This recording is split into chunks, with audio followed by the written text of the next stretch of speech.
حضرت عمر رضی اللہ عنہ کے دور میں دو شخص آپس میں لڑتے ہوئے ان کی دربار میں داخل ہوئے اور ایک دوسرے کے اوپر وہ الزام تراشی کرنے لگے کہ تو میرا بھائی نہیں ہے، میرے باپ کی ملکت کا وارث میں اکیلا ہوں۔ دوسرا بھی یہی کہنے لگا، تو میرا بھائی نہیں ہے، میری باپ کی ملکت کا وارث میں اکیلا ہوں، تو جھوٹا ہے۔ جب یہ فیصلہ حضرت عمر کے سامنے رکھا گیا تو آپ نے ان سے گواہ طلب کیے، تو ان کے پاس گواہ نہ تھے، تو فرمایا کیسے ممکن ہے یہ فیصلہ جب کہ تم ایک دوسرے کے اوپر الزام تراشی کر رہے ہو؟ تو وہ کہنے لگے کہ آپ وقت کے خلیفہ ہیں اور ہم غریبوں کے پاس اور کچھ نہیں، کہاں جائیں گے؟ آپ بغیر گواہ کے ہی ہمارا فیصلہ کریں۔ تو حضرت عمر خاموش ہوئے، سوچنے لگے۔ سوچنے کے بعد حضرت عمار یاسر سے کہنے لگے کہ شرع کے مطابق ہم نے گواہ طلب کیا لیکن ان کے پاس کوئی گواہ نہیں، تو اب یہ فیصلہ کیسے کیا جائے؟ تو حضرت عمار یاسر نے یہ مشورہ دیا، ہمیں حضرت علی سے رجوع کرنا چاہیے، کیونکہ آپ صلی اللہ علیہ وآلہ وسلم کی حدیث مبارک ہے کہ تم سب میں بہترین قاضی علی ہے۔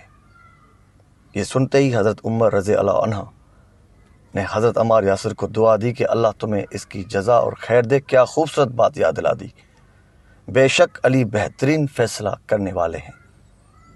آپ ایسا کریں، ان دونوں کو حضرت علی کے پاس لے جائیں۔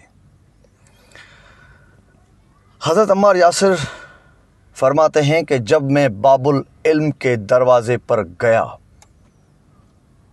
اندر سے ہی انہوں نے مجھے دیکھ کے ہاتھوں سے اشارہ کیا، وہیں لے چلو ان دونوں کو، میں خود وہاں پہ آ رہا ہوں۔ ہم وہاں پہنچے اور تھوڑی دیر کے بعد مولا علی بھی وہاں تشریف فرما ہوئے۔ سارا مسئلہ مولا علی کے سامنے پیش کیا گیا تو آپ نے ان دونوں کو الگ الگ کر کے ایک سوال پوچھا، سچ بتاؤ تم کون ہو اور ملکیت کا وارث کون ہے؟ تو وہ اپنے قول پہ ڈٹے رہے اور یہی کہنے لگے کہ میں وارث ہوں، یہ میرا بھائی نہیں، جھوٹا ہے۔ دونوں کے بیان یہی تھے۔ مولا علی نے پوچھا، تمہارے والد کی قبر کہاں پر ہے؟ کہا فلاں قبرستان میں۔ حکم جاری کیا کہ جاؤ اس قبرستان میں، اس قبر کو کھود کے اس میں سے ایک ہڈی میرے پاس لے آؤ۔ حکم پر عمل ہوا، قبرستان گئے، قبر کھودی، ایک ہڈی ملی، مولا علی کے سامنے پیش کی گئی۔ پھر آپ نے فرمایا کہ ان دونوں کا اب تھوڑا تھوڑا خون دو برتنوں میں پیش کیا جائے۔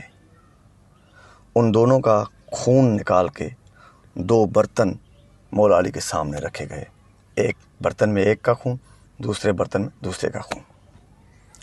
مولا علی نے وہ ہڈی اٹھائی، اس کے دو ٹکڑے کیے، ایک حصہ ایک برتن میں، دوسرا حصہ دوسرے برتن میں، اور اس برتن کو، ان دونوں برتن کو ڈھانپ دیا۔ کچھ دیر بعد جب ان کا کور ہٹایا گیا، دیکھا کہ ایک ہڈی نے پورا خون جذب کر لیا تھا اور ایک ہڈی وہ خون میں تیر رہی تھی۔ جس کے خون میں ہڈی تیر رہی تھی، مولا علی نے اس سے فرمایا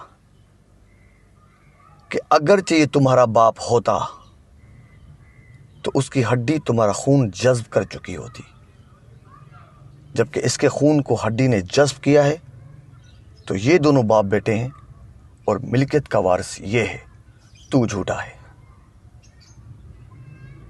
جب یہ فیصلہ سب کے سامنے ہوا تو سب مولا کی تعریف کرنے لگے اور حضرت عمر رضی اللہ عنہ آگے بڑھے، دونوں مولا علی کے ہاتھ مبارک اپنے ہاتھ میں لیے اور بوسہ دیا اور محبت بھری نگاہوں سے دیکھتے رہے۔ ان کی آنکھوں میں آنسو جاری ہوئے اور یہ فرمانے لگے کہ یا اللہ، علی کے بغیر اس عمر کو زندہ نہ رکھنا۔